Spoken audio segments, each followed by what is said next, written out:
Hi everyone, in front of me I've got KODAK K12 and let me share with you how to change the keyboard language on this device.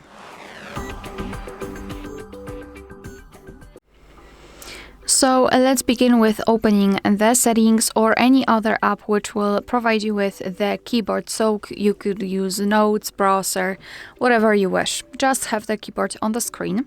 And now all we have to do is to open the settings, which are right there. So let's tap on this gear icon. And here at the top we've got the languages. Here on the right, we've got the list of all currently applied ones.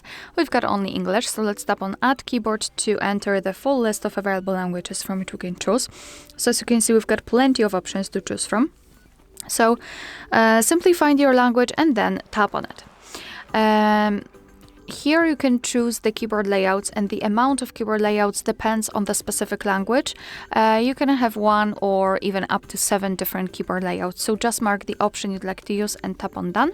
And as you can see, we just successfully added the language. And before I'll show you how to remove the language, let me show you how to use the keyboard with 2 or more languages added. Here we've got the hint, as you can see.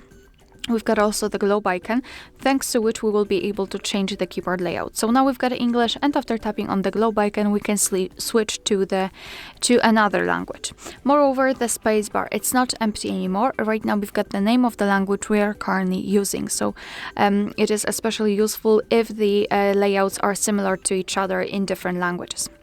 Alright, so now if you wish to remove the language from this list and leave only one language applied, we have to open the settings again. Here we've got the languages and tap on this edit icon in the right upper corner. Now let's mark the language and tap on the trash bin icon, and as you can see, we've got only one language applied. It is also indicated in the keyboard itself because we've got the empty spacebar and we do not have the globe icon, so we cannot change the layout. Alright, so that will be all. Thank you so much for watching. Please hit the subscribe button and leave the thumbs up.